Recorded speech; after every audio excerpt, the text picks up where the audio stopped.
ఆదిలాబాద్ జిల్లా ఉట్నూరు మండలం గోండుగూడలో ఆదివాసీ tourism exposure ప్రోగ్రాంను మంత్రి జూపల్లి కృష్ణారావు జెండా ఊపి ప్రారంభించారు.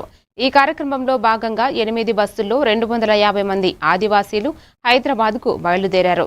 వారు చార్మినార్, గోల్కొండ కోట, లుంబిని పార్క్, శిల్పారామం తదితర ప్రముఖ పర్యాటక ప్రదేశాలను 2 రోజుల పాటు సందర్శించనున్నారు.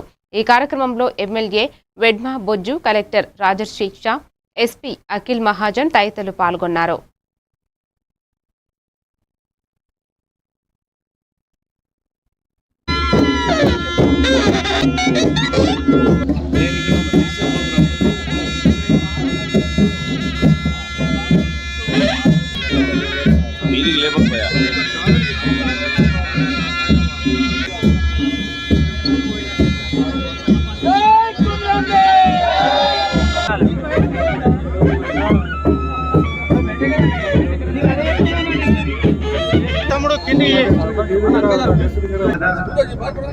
ఎవరు తీసుకోలేదా?